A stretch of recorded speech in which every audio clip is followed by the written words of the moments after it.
All right, welcome to another DFW Running Talk. I'm Chris Detzel, and today's special guest is McKale Montgomery. McKale, how are you? Doing pretty good, thanks. I appreciate you coming on. And one of the things that I saw very recently is that you won the 50K outright at Cowtown, and that's never happened before. Congratulations. Thanks. Yeah, that was fun. I'm still living that high. I'm sure of it. And so before we get into that, because I want to go into detail about that race because it's so recent and such a great accomplishment, I want to talk a little bit about you. You live, I think, in Fort Worth or in Yes, DFW. I'm in Fort Worth. Okay. And let's talk a little bit about your racing journey. Like, how'd you start running? So I started running because I really wanted to be a good basketball player. Hmm. Loved basketball when I was young, would every summer at basketball camp.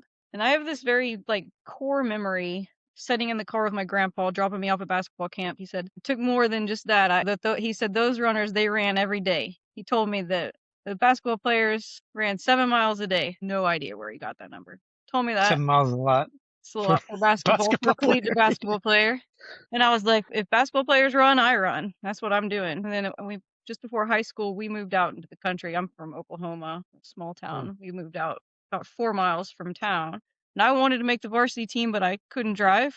So I ran to practice. Kind Freshman year, I was the only freshman to make the varsity basketball team. I was also all-state cross country, state qualifier in track, and then ended up winning the mile and the 2 mile my sophomore, junior, and senior year in track. So turns out I was a little bit better Dang. runner than basketball player. Did you keep playing basketball? No, I ended up so once the small town Oklahoma, usually your biggest goal in life is to get out of small town Oklahoma. So once Mhm. the college recruitment letters for running started coming in, I switched to running. And I ended up this is my second time back to the DFW area, so I got a full scholarship to run for TCU, and I ran for Okay. TCU from 2003 to 2007. How'd you do?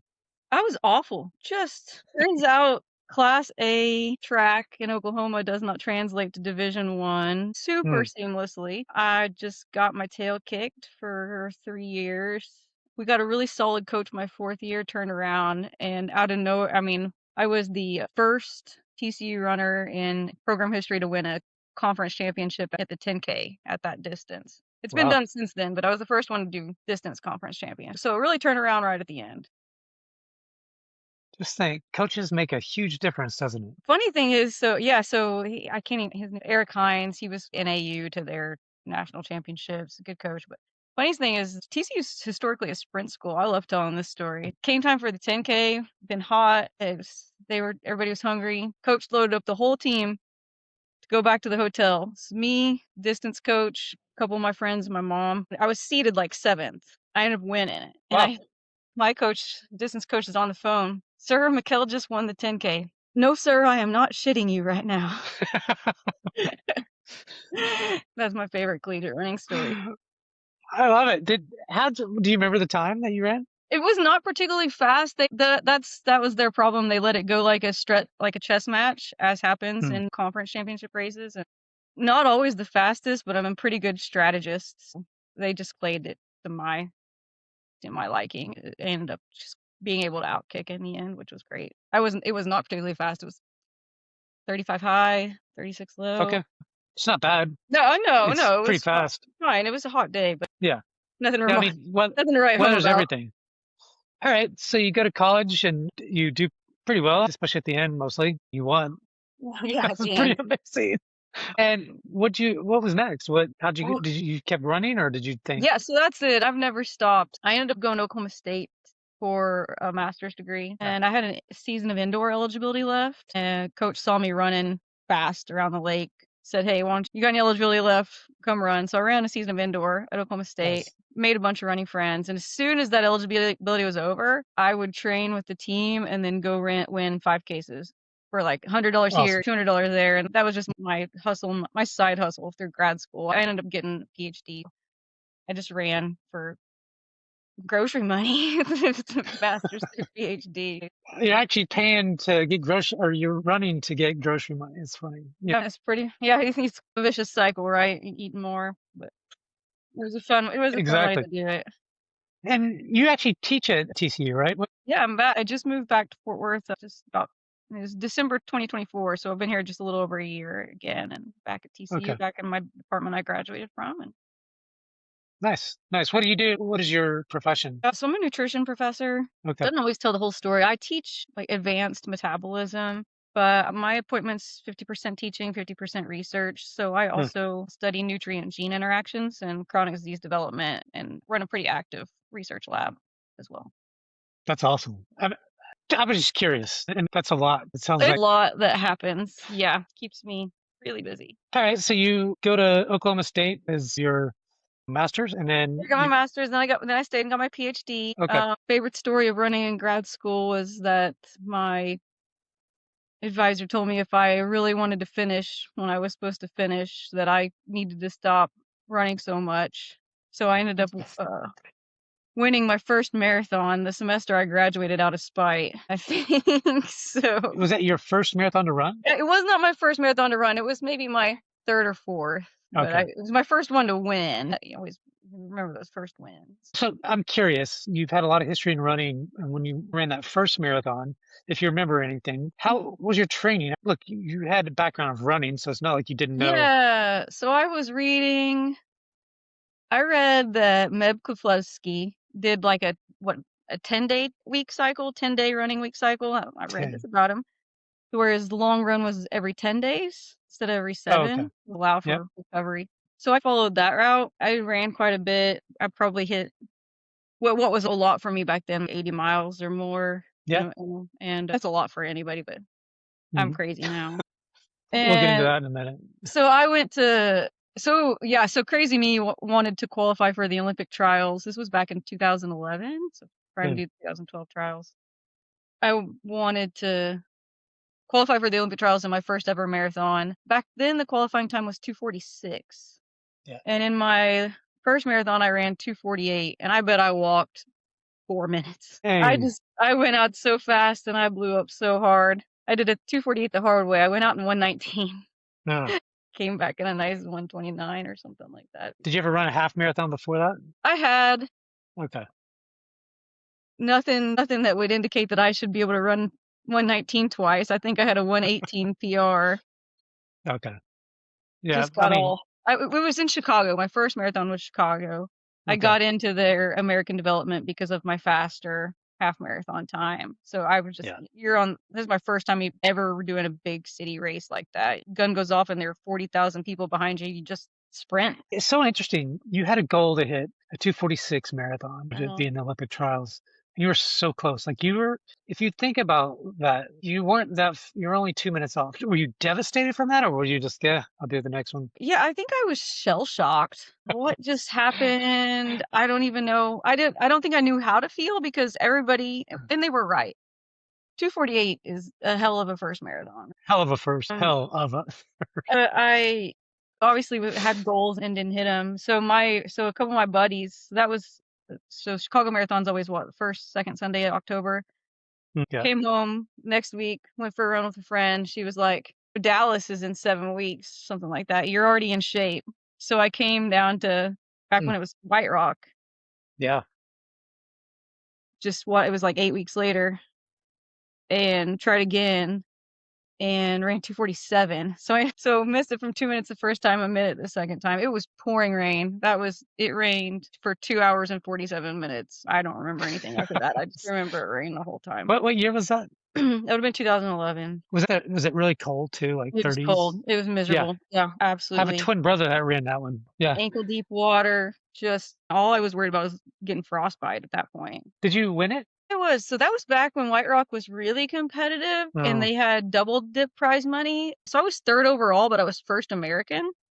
That was oh wow. also my biggest ever payday. And no, that Hey. in college, they had a separate American prize money pot. Oh. So yeah, third overall, first American. So Do you remember what it paid you? I'm curious. I remember total it was 2 grand, which was like Nice. just huge. I was Yeah. making $16,000 a year, so that was Yeah, big exactly. supplement to my income right there. That's a huge, yeah, number for especially if you're making 16K a year. Wow, that was impressive. All right, so you run a few marathons, and when did you get to that Olympic trial? Because I'll say this is, and you probably know this by now, is Mm, your first marathon is not always your worst, but it's never going to be your best if you yeah. continue on to run marathons. The opportunity over the next 2 or 3 years of anybody that continues to train, their body gets used to it. Now, you've been running, you're a little different just because of what you've done, but still running that amount of miles, 80 plus miles is probably a shock on the body, but it has to be continuous for the next several couple of years for your body to get used to that. So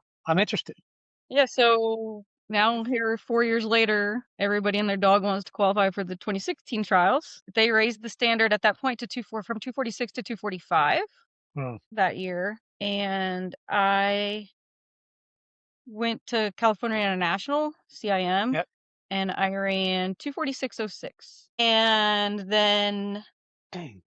4 days later, because the qualifying window was about to close and there were hardly any qualifiers, they lowered the standard back to 246. So I ended up only missing it by 6 seconds. I like actually got physically ill at work whenever I read that Man. note because I was so That's missed it by frustrating. yeah, so missed it by 6 And you're not seconds. PRing by a lot. These are No, just no, like a minute or I was two. really stuck. I was like Yeah. 246 to 249. I could just do all day, Yeah. and I could not figure out how to get past that point.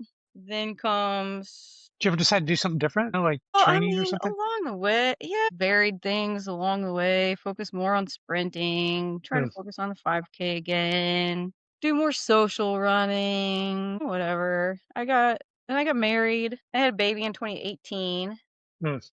And then so this is awful. I'm a registered dietitian, PhD in nutrition. Finally just started practicing what I preached. So I get this kid that's gonna mirror what I'm gonna do, right?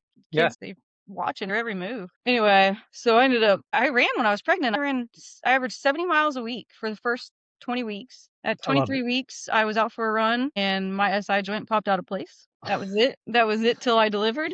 Started running again a couple weeks after she was born, just jogging, Yeah. and it felt so good. Everything was back together again. Um, I'm sure it's better. so I ended up running 240, 10 months postpartum. Wow. So yeah, Maybe that was the answer the whole time is have a baby and then run. take a break. Yeah. Probably We'll the break was take an helpful. induced break and kind of reinvigorate the love for it, right? Yeah. So you ran the 240 where? Was I Chicago? was back at Chicago. That's Yeah. where and then got to go to the trials, and that was awesome. How'd you do there? I actually did pretty well. I was That was the year that everybody qualified. So made it right. They lowered it back to 245 and they had 100 qualifiers. I got 30th though, and I ran 238 on a very hilly, windy course. And so Where was the, we were in Atlanta. So you got those oh Atlanta yeah. hills and it was just crazy windy that day. What do you think of, out of curiosity, when you think about the shoes and the stuff that you were wearing back then compared to the stuff now? And we'll get into a few other things too, but I'm just curious on that. Do you feel like it's got to be better, right? Oh yeah. So that was 240 at Chicago was actually it was about 10 months after the Nike 4% Mm, first ones came out because I was like with my infant, and a good friend of mine sent me a pair of 4% in the mail. really? And he was like, "Hey, I ended up somehow getting a snagging a pair of these for free." He was like, "You'll do better for when in them than I will." Wow. And so but I was on that fence like everybody else. Is this cheating? Should they be Yeah, allowed? Should they not be allowed? And I was just turmoil. I was asking everybody, is really? this something I should do? I don't know how I feel about this. I have that likelihood that it is an advantage because I'd warn them to run in clear. I would call myself a good responder to them. And I ended up reaching out to just a buddy of mine who I'd trained with for a long time when I was in Phoenix, and he's just a good sounding board. And I said, I don't think I want to run in these. I don't feel comfortable with it. I don't know if I feel comfortable with it. And he said, think about this. How are you going to feel when you step on that line in Chicago and everybody else is wearing those shoes but you? Yeah, And that's then right. he was right. So I took them, put them on. Everybody Everybody has them. look to the left, look to the right. We're all wearing the same thing. Yeah. I was thinking the same thing as I remember I was running a race and I don't wear them anymore because it starts to hurt my Achilles. So I just don't run. But I loved them. But I got to this race when they were new every single person at that race, especially the really fast people, were wearing them. And it's Mhm. like odd to me at first because they were the Nike Vaporfly or whatever it was. I don't Mhm. know what they were, but they're just so different. And I'm Oh, like, yeah. these just look goofy on people, but they're really light and and they work. So Then at yeah, the Olympic trials, Nike did that thing where, because they hadn't released the Alpha Fly yet, but they wanted their uh, runners to wear them on race day. So to pull that stunt, they had to give every single runner in the race a free pair. I did not wear them that day because I'm not yeah, crazy like some people are. But yeah, they knew what they're doing. I wore them yeah. after that. Even today, I mean, with all the other super shoes, they still do very well. They are known for that. Now, if they just had an everyday shoe, but maybe one day. So you get to the Olympic trials, you ran your first. How'd you feel afterwards? You did well, but were you so ecstatic and all that kind of stuff beforehand and then after? Yeah, that even though I've ran faster since then, that was a race I was really proud of. 2:38 was a PR on a really hilly Yeah. course with all the best 500 of the best runners in the world. And you got 30. Bliss in America, and I got 30th. But I would call that. I told my training partner, I said, it's the first time, the first race, first marathon that I executed completely to my ability. That's as fast as I am capable of running right now. It Yeah. was like sometimes you're like, oh, did I have a little more or did I go out too fast and I blew Yeah. up? No, I ran right at my ability and executed it. That even split was just, and that's probably one of the best I've ever done. Was just like, that was as good as I was at the time. And I pulled it off and I was super happy about it. Yeah, that sounds amazing.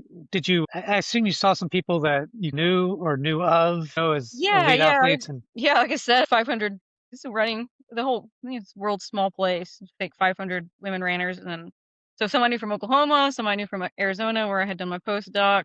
oh well. Yeah. So it was fun. Yeah, that's pretty awesome. Now, have you qualified since then? Well, I have a Since the lot of first? sad stories since then. Yeah. So within 20, that was 20. Right after that, the world shut down. Yeah, No yeah. races on the forefront. I was going nuts because I was in the shape of my life. So I actually spent that summer just training to see if I could ever break 5 minutes in the mile. I'd never done Oh, that. I nice, always wanted to nice. do that.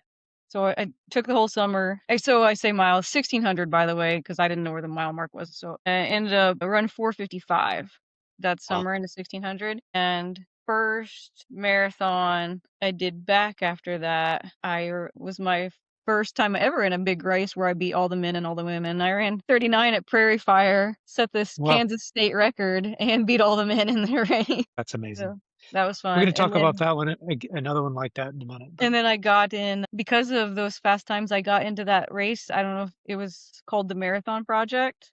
They did uh, it again this year. They wanted, because people were losing contracts, right? There weren't enough races to go around, so elite runners were losing money, losing contracts. So and did you Ben get paid Nazar, to do any of these runs? I Pretty. would win prize money. Okay. But so Ben Rosario is a professional coach and agent. He put on something called the Marathon Project. They only allowed the 50 fastest men and the 50 fastest women in the US in, and I got in. That's where I ran my PR. I ran 2:34. So that was. Let's talk about so that's what's pretty awesome. You go to the 50 fastest, so you really had to be fast that day. Yeah, But what'd you yeah, do to yeah. I train mean, for 50 that? fastest, What's and the I was like, I ran 2:34, and I'm be honest, I think I was like first place. Like it was exactly? crazy fast. But you get last, I didn't get last. and you had your best day ever at that Yeah. time. When you get up to how are you feeling when you get up to that particular race? I'm curious. Were you feeling good? You Oh, ran your best. I was just insanely nervous. I Were was you? nervous at that point. It was just because everything was still so uncertain. We're still in 2020. It's Uh, just still aren't happening. It was like it was one of those things. As I don't know when I'm going to get to race again. I haven't got to do this in a long time, and is this my one shot? What goes from here? So I felt like it was just more. It wasn't one of those. If I don't do well here, I'll just sign up for another race because I didn't know when the next race would be. So None of us did. it made me super nervous. I was a ball of anxiety, but But it was you fun. get up to the starting line and you kill it. For you. Yeah, yeah. I ran. I'd have to look, but I remember my splits were impressive. I think my fastest mile was 5:48, and like my slowest mile was like 5:55. Like it was just metronome. All right. So after that race, I know there was a race I was reading about. You were in a runner's world a few years ago. And one of the races that they mentioned, I don't know what the race was, but something to where you were telling me you ran your best ever. And then the bike went off course. Like 7 people followed this bike and you were off just a little bit. Tell me about Yeah. that. So that ended up being my next race, and it was here Oh, in Texas. It was down at the Woodlands. okay. Um, Yeah. and they were the first ones to say, "Yeah, we're back." I think that was the first marathon to say, "Yeah, we're back. We're in person. We're doing this thing." I was in good shape still. I was excited about it. And it was and they I wanted to win. I wanted the prize money. I love Of prize course. money, right? And ended up just it was a great weather day. I felt good. Was tight race there through half. I actually PR'd through the half in that race. I came through the half Well, in like 1:16, and I was like, man, I like said to the because I was neck and neck. Me and this second place were still running just side by side. Saw the clock as we went by. I was like, "Hey, I just PR'd in the half marathon." that's Anyway, pretty right, impressive. and the watches were it's one thing for your watch just never lines up with the mile markers in a race. Yeah. It just never happens. But it was actually quite close. And then we come off the water, we return, and the course kind of repeats on itself a little bit. And we pass a mile marker nowhere near where my watch had split. And I was like, that was weird because we were just like, we were pretty on them. Yeah. And I saw somebody turn back. Someone from a guy in front of me turned back. And I was like, what the heck's going on? I still have second place. She's on my shoulder, but I'm starting to lose her finally. And we're like 14, 15 miles in. And I'm like, she's gone. The cyclist is still in front of me. And I kept saying, just hold on right here. I was like, just stay relaxed. Because every time I would split a mile on my watch, I was like, wow, that was faster than I thought. Wow, that was faster than I thought. Mm. Any minute now I'm going to slow down. Any minute I'm going to be tired. I never got tired. I crossed the line in 2:30 and some change. My watch said 26.0 something. Mm. And I saw the race director, and I said, "Man, your course is short." He said, "No, something happened." And knew they figured it out because you take that little jaunt out twice, and I only took it the second loop because the cyclist missed it. They did the math. Yeah, 275 meters that I missed off the course, but I got disqualified. Second place, who was with me at the time, got disqualified. They were what happened in Atlanta recently with the U.S. Half Marathon Championships. Yeah. The Woodlands recognized there was a lot that went into that mistake happening. So they ended up paying me and second our prize money, or the few that were disqualified prize money, and then also the first place prize money but I still like I didn't run a marathon PR. I ran the fastest 26 miles in my life. Well, that's devastating. I'm So glad you got the sad. money. It still burns a little. Yeah, that was not that was a few years ago. But 2021. all right, but still, that would be devastating. I can't even imagine. I've run courses where there's this one marathon. It's called Big D, and they went like a mile over the course. Like, it was ridiculous. So at least you'd get 27 miles, not Yeah, you 26.0. still get the distance. But yeah, that just sounds terrible. I really hate that, but it's a story nonetheless, and something that you went through and you had to deal with. How'd you deal with that afterwards? Like, what over the last, you had something next, I'm sure, but did it take you a while to get over it, or? Yeah, so I've just never had that was one of those like the race you dream of. I have never felt that good in a race since. I've been Mm. what I felt like is in better shape. I took some time away and decided to wait and run Grandma's that summer, the Grandma's Marathon in Duluth, and in arguably better shape. I actually thought I might dip under 2:30 on a good day, and I just did not. I ran like 2:36, and I just felt like garbage. I just actually just felt bad. Honestly, Yeah, I wasn't even that upset because I was like running 2:36, feeling bad every single step of the way.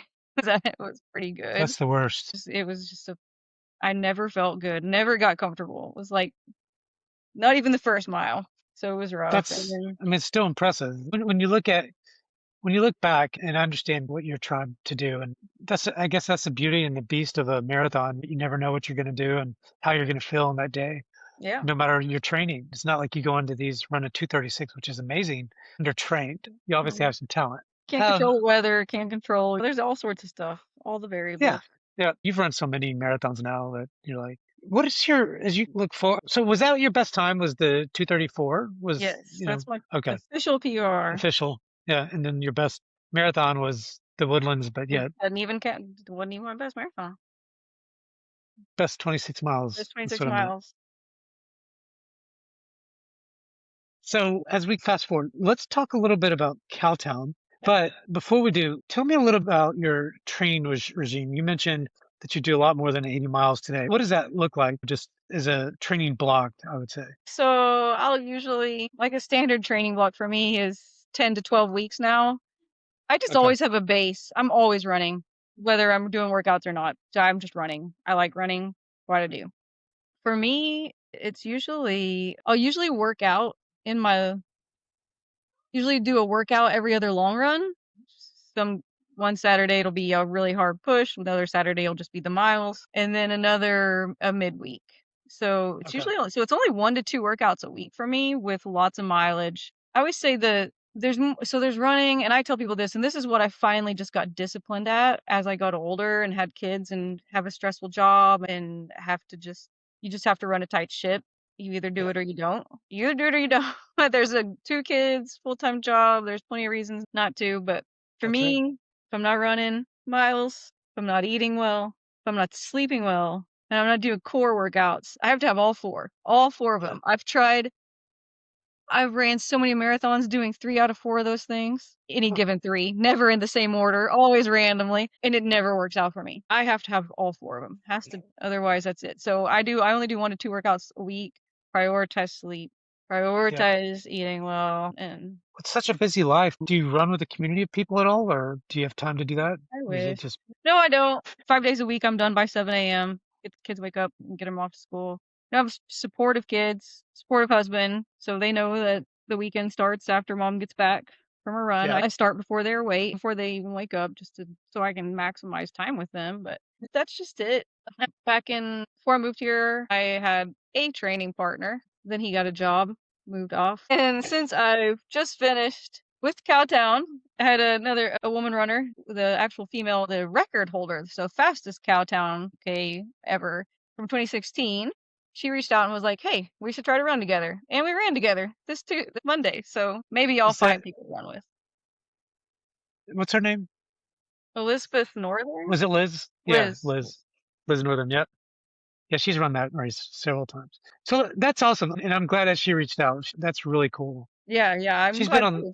she's been on the pod. Like I had the 4 really fast women that went to Boston last year and they came on and talked a little bit about their experiences within Boston. They're all pretty fast. So have you done a 50K before? No, that was the Before first.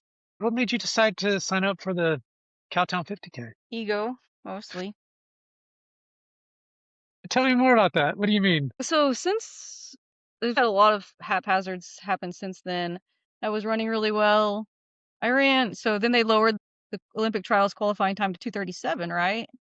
Mm. For 2024. I ran 2:35 Okay. 20 days before the window opened, or Ah, 2 weeks before the window opened. And then I ran 2:47:02. And so 2 seconds. And that was summer 2022.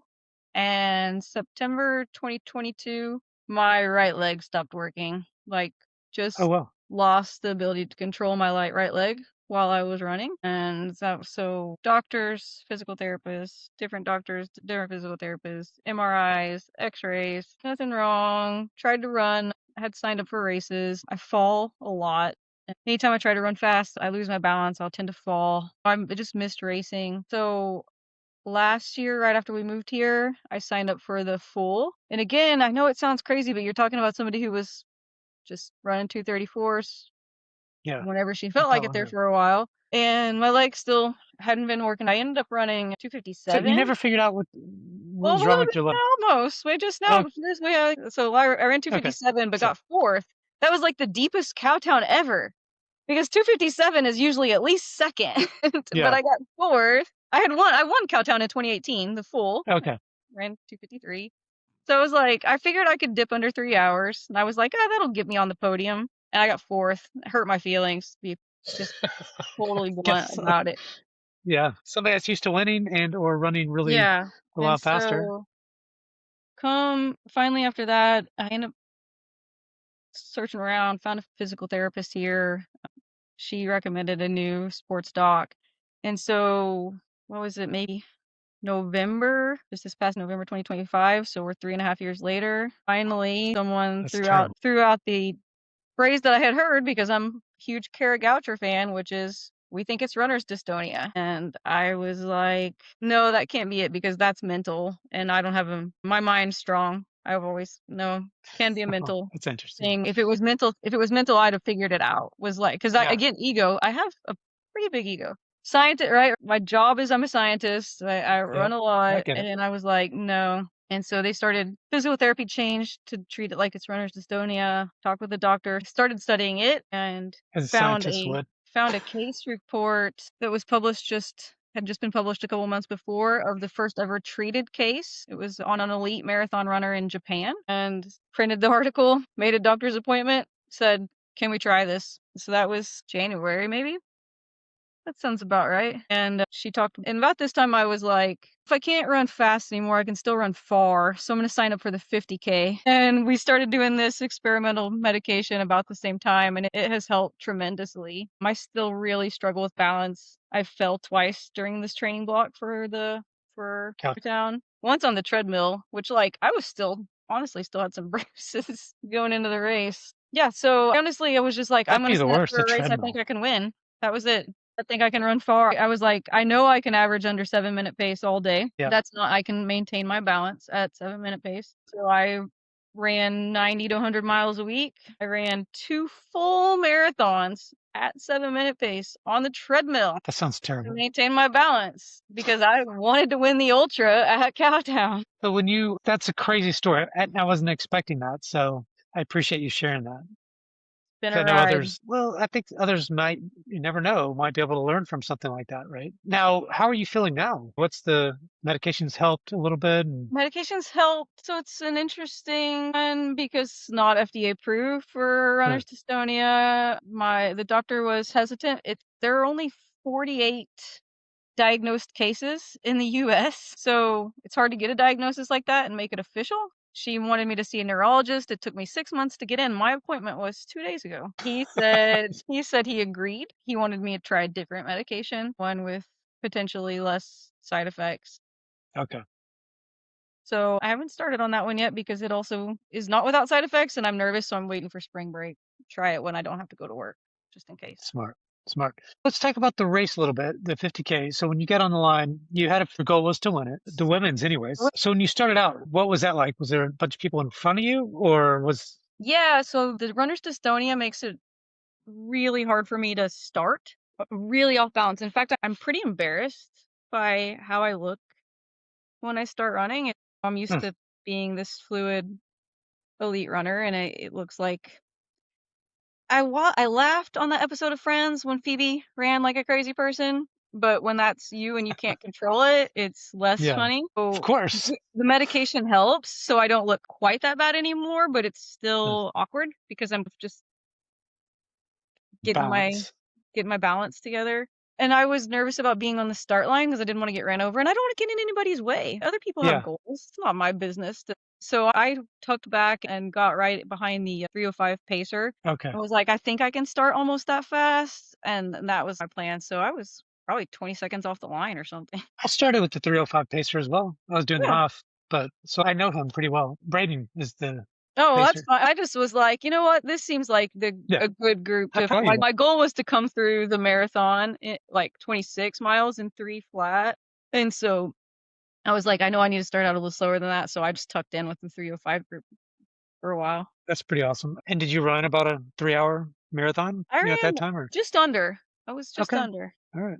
And what was your time? So when did you start passing everyone from the 50K? Do you remember? Because I know it's grouped Yeah, up. it's hard to tell, right? The half marathon breaks off, and then you're with the Yeah, marathon. And to tell you though, I had no idea really. I knew I was in the lead because there was a cyclist next to me. When I've yeah, learned my lesson, as soon as the cyclist said, "I'm your lead cyclist," I said, "Do you know this course?" exactly. So she said she'd done it before, so It's my first. I don't even yeah, know Fort Worth. yeah, that's what I was afraid of. So we did that. And I knew I would get better as I go. I came through the half, Mm. like, so 13, whatever, in like 132, 131 Okay. high. And then Yeah. I started picking up the pace after that.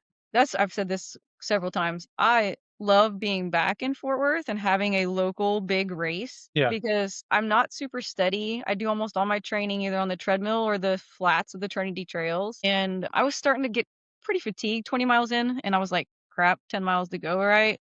But once we hit the trails, I was like, no one's catching me right now. Yeah. I own these trails. Like, I know them like the back of my hand. So that was super nice. I That's loved awesome. that about it. The biggest like thing that annoyed me the most though was so I had no idea. I knew I was the lead woman. I had no idea where the second place was, where the Yeah. men were. I had no idea. But when the marathon pulls off, turns around and pulls back, the lead woman was only like 300 yards in front of me. And I was like, you mean I didn't need to run 5 more miles? Like I could have just, I Definitely. only signed up for this to win.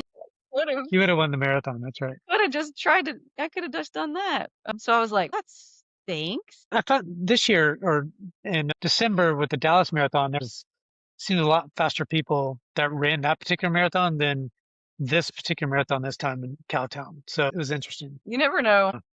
Like the guys were 2:23, 2:24, then 2:26 for second and third. I don't know what the women were. I think it was over 3 hours actually. Yeah. So it wasn't as fast as you would have done. Anyways, so you get past the 26 mile and you realize you could have probably beat the woman, but Yeah, and then but I'm on the trails, so I'm enjoying myself and holding pretty good place. And then I came through the marathon, like I said, I looked at my watch, I was like, I'm right on, just under 3 right now. But it was just that part of the trail, there's no one, there's no fans, it's yeah, cloudy. I knew I was in the lead, so I start to like slow down because you're tired. But we hit that turnaround point at 27 miles, and I see yeah. the lead male at that point, right? Like we have to cross paths, and it's a narrow path. But Dustin Durakashan. I That's get who to you the saw. Okay. okay, so So I get to the aid station there at the turnaround point though, and the ladies at that aid station were going nuts. Like I wasn't even thinking about didn't even cross my mind. And they were like, "He looks terrible, go get him." He looks terrible, go get him. And just that's awesome. and that actually was super helpful. Like it lit a little fire under me. I managed to pull myself back together and caught him just after the 30-mile mark. Wow. Wow. So it took me 3 miles to reel him in. But you knew what you're doing. You've done It's this not before, right? my first 50K, but not my first rodeo. How did that feel? Your first 50K? Was it just, do you feel like you'll do something like that again or Yeah, right afterwards, I was like, "Yeah, that was enough. One of those was probably don't enough." want to do it again? At least you did the road. A lot of the 50Ks are on trails. Yeah, So yeah. I don't have the even before the dystonia, I don't have the hand-eye coordination to pull off trail running. how did you feel? Like, did it affect you during the race at all, besides the first of the The race? start was rough.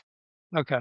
But the start's always rough for me, so I just took it easy and tried to stay calm. I knew I'd get my rhythm. It takes me Okay. a little while, but I knew I'd find my rhythm. But I also I ran as far as 26 miles for training runs. So I knew I was pretty good, but I knew I was also just uncharted territory. Medicine I use only has a 3-hour half-life, and it's 3.5-hour race. Uh, Exactly. I was You had just to make it a fighting, three and a right? half hour race anyways.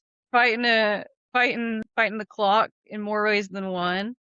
I had a little bit of trouble. There's that points where you have to go over gravel, and Mm. there was that point where they had to go off because they were building that new part on the trail. I like 25, 26 miles in. So anytime I'm forced to alter my rhythm, so come down a curve, come up a curve, Yeah.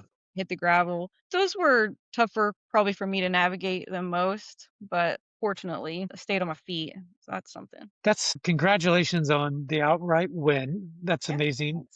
And more amazing is that you're trying really hard to overcome this dystonia thing that is very rare, and now you're still trying to do it. Just trying to learn to manage, yeah. Does it ever go away? Do you know, or what's the? So, the case study that I printed was the first Yeah. ever report of the runner went off all medications after about a year. Okay. And so there's hope. Yeah. This is a case report of a male One. Japanese runner. It only takes one though, right? Yeah. So there's lots of differences there. The way we practice medicine here is a little bit different. They're a little faster and looser. Yeah. And so it's not a cheap medication. Insurance Yeah. doesn't pay for experimental stuff. So you just Okay. fighting. It's just a little bit every day, but yeah, I got 2 kidneys. I'd probably sell a kidney to keep running. So I guess I'll see what it takes to keep it and to keep working with the doctor and Yeah. stay optimistic, right? That's all you can do. I think that's the right approach. You got to be as positive as you can, and unfortunately, this happened to you, but you got to deal with it. And I love kind of your mindset. It's like, well, you know, I'm gonna go run this 50K. I know I have this thing. I'm gonna try to win it because I think I can. And that's the attitude. That's an attitude of a winner to me. Yeah, I have a thing like so you asked about dealing with the Woodlands and Mm. after that the diagnosis with runner's dystonia and I had heard of it and I knew of it and I tried to look into it. I but I always have a thing. Tragedy's hard, but the thing is the world keeps spinning, right? And that It no matter does. what. And but I always give myself a day pity party. So I pick a day and I just feel bad for me. I just take the whole day and it's all about feeling bad for me. I Uh, usually got 6-pack Coors Light with me, some shows that I like, Yeah. and just spend the day feeling bad for me. And then I move on. Oh That's yeah. all you can do. A quick story. My wife, she's run 13 Boston marathons and a bunch of other marathons, and she'll have a bad day. And she goes, Chris, I'm allowed to have a bad day. I'm gonna have one bad day. If I have it, I'm gonna have a pity party for me. Okay. So I'll be okay tomorrow and I'll move on tomorrow. But the rest of this day, I'm pissed or Yeah. whatever. But then I love that. It's funny you said that because she said the same way. And I think, especially for running and things like that, you're just going to have to forget and move on to the next run because luckily there is next runs and you've done a great job. And is there anything that you're thinking about what's next? I know you're taking this new medicine and stuff, maybe wait and see. What's the, Yeah. That's breaking the tape is insert that into my veins. I want it every day. love So it. immediately I was like, maybe I should try to find what's a race I could sign up for. What's the next shot? But I knew I needed to see the neurologist. I want Mhm. to try this stuff out. Toyed with the idea of the Oklahoma City Marathon because I love that race because I'm from Oklahoma. That was the first marathon I ever ran in 2013. I set the state record there in 2022. So it's a fun race for me. But then I don't know because I feel like the pressure's on. I don't go there anonymously. People know like my picture's on the ex- big wall on the expo, and I'm Well, if thinking you maybe go, that's. I'm running a half. I'd make sure to take a selfie for sure. I feel like it's too much. I'm like maybe that's too much pressure. So Yeah. we'll see. Okay. Is there You will see anything me out that, on the trails. So if you see me out on the trails, if I'm on yeah, the ground, pick me up. hey, I know you. Get back at it. Let's go. Yeah. Is there anything that, I didn't ask that I probably should have asked or that you wanted to bring up that you didn't bring up or that you might have a message for runners or whatever? Gosh, I wish I had something profound to say right here. I You don't have to don't. I have mean, I anything. feel like I don't know what it is that there's a lot of people love running, but just whether I'm running good or running bad, at least I'm running, right? Yeah. This is a bad It's a day great running. quote. Bad day running's better than a good day not. So That's a I great don't have. quote. And I'm going to use that quote. McKale, this has been great. I really appreciate you coming on and telling your story. And I thoroughly enjoyed it. And so, Thanks. Feel free to follow up. I don't have so I don't have a big running community here. Liz Northern reached yeah, out. Maybe that'll change soon. I get to talk about running about 0 people. your husband gets tired of it. Okay, babe, whatever. My most viral tweet ever was like it was back when I was really in my big running boom and running again in a lot of professional races. And I said, sometimes I get jealous of these professional running women and their professional running husbands to pace them Yeah, through these races. Then I remembered that I've trained mine to stand at the line for almost 3 hours holding my purse and a beer. And I'm pretty proud of that. exactly. There's nothing like having a spouse that is very helpful and supports your journey. And I'm sure you support whatever he does. I think it's important. My wife Yeah. and I do the same for each other, right? She's a runner, I'm a runner, and we support each other's running habits and whatever. We go all I over the love that. world. I've always had a strict never date a runner policy. Some of us runners are too selfish than others. It's like, Exactly. I Know don't want your to support limit. all that I shit. know mine. I get it. Michaela, it's been great. I really appreciate you coming on. Thank you, everyone, for tuning in to another DFW Running Talk. I'm Chris Detzel. Please subscribe to our newsletter, dfwrunningtalk.substack.com. We're on Instagram, we're on TikTok, Facebook, YouTube, etc. So, McKale, thanks again. Yep, thank you. By the way, that was